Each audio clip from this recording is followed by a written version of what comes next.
উন্মোচিত হল মঙ্গলদৈ গ্ৰন্থমেলাৰ দ্বাৰ। মঙ্গলদৈ প্ৰেছ ক্লাবৰ উদ্যোগত আৰু সদৌ অসম পুথি প্ৰকাশন আৰু বিক্ৰেতা সন্থাৰ উদ্যোগত অনুষ্ঠিত হোৱা মঙ্গলদৈ গ্ৰন্থমেলাৰ আজি শুভ উদ্বোধন কৰে অসম সাহিত্য সভাৰ সভাপতি সূৰ্যকান্ত হাজৰিকাই। আজিৰ পৰা আৰম্ভ হোৱা মঙ্গলদৈ গ্ৰন্থমেলাৰ 7 দিনীয়াকৈ অনুষ্ঠিত হ'ব। 20 ডিচেম্বৰৰ পৰা 24 ডিচেম্বৰলৈ অনুষ্ঠিত হোৱা মঙ্গলদৈ গ্ৰন্থমেলাত অসমৰ লগতে কলিকতাৰ গ্ৰন্থ বিপণীয়ে অংশগ্ৰহণ কৰে। আজি মঙ্গলদৈ গ্ৰন্থমেলা আৰম্ভ হ'ব। 7 দিনীয়া কাৰ্যসূচীৰে এই মঙ্গলদৈ গ্ৰন্থমেলাই মই আশা কৰিছোঁ আগন্তুক দিনসমূহত মঙ্গলদৈয়ে নহয় ইয়াৰ দাঁতিকাষৰীয়া সকলো ঠাইতে এটি নতুন জাগৰণ তুলিব।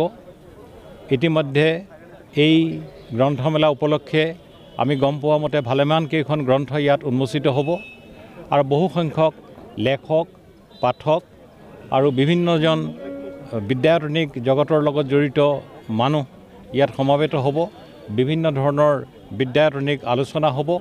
মই আশা কৰিছোঁ তৃতীয়বাৰৰ বাবে আয়োজন কৰা এই মঙ্গলদৈ গ্ৰন্থমেলাই সাম্প্ৰতিক সময়তে নহয় অদূৰ ভৱিষ্যতলৈকে প্ৰভাৱ আৰু প্ৰসাৰ কৰাৰ ক্ষেত্ৰত সহায় আগবঢ়াবলৈ সক্ষম হ'ব।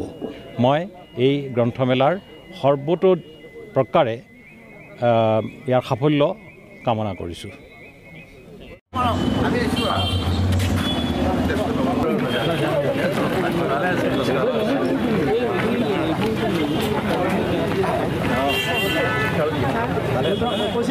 অসম সাহিত্য সভাৰ মাননীয় সভাপতি অনুৰোধ জনাইছোঁ ফুলেন্দ্ৰনাথ চৌধুৰীদেৱক আদৰণি জনাবলৈ।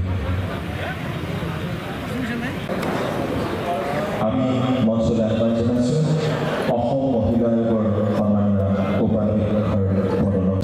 আমি চৰকাৰে মঞ্চলৈ আহ্বান জনাইছোঁ উত্তৰ পূবৰ এগৰাকী বিশিষ্ট উদ্যোগপতি মঞ্চলৈ আহ্বান জনাইছোঁ সন্মানীয় 2023 এই গ্ৰন্থমেলাৰ আজি যি শুভাৰম্ভণি অসমক মঙ্গলদৈ তথা দৰঙত ধন্য কৰা গৌৰৱান্বিত কৰাতে সন্মানীয় ডক্টৰ সূৰ্যকান্ত হাজৰিকা মহোদয়ক মঞ্চলৈ আদৰাই নিবলৈ অনুৰোধ জনাইছোঁ।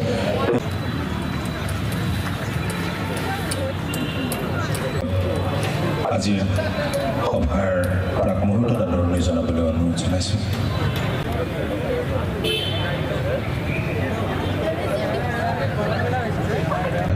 পৰমানন্দ ৰাজবংশী মহোদয় আমি সন্মানীয় ৰাজবংশী মহোদয়ক মঞ্চলৈ আদৰণি আনিবলৈ আমাৰ কৰ্মকৰ্তাসকলক অনুৰোধ জনাইছোঁ।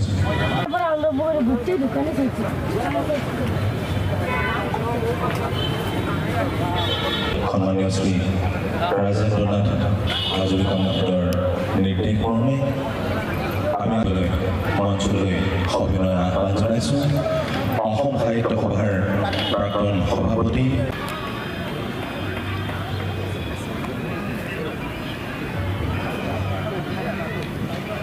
পোহৰৰ মেলা উলাহে নধৰে আজি আমাৰ যেতিয়া আমাৰ মাজত আহি উপস্থিত হৈছে আমাৰ বিধানসভা সমষ্টিৰ তুমি অকল হেৰি কৰা মোৰ কাম কৰি চেষ্টা কৰা কথা পাতিলোঁ মানে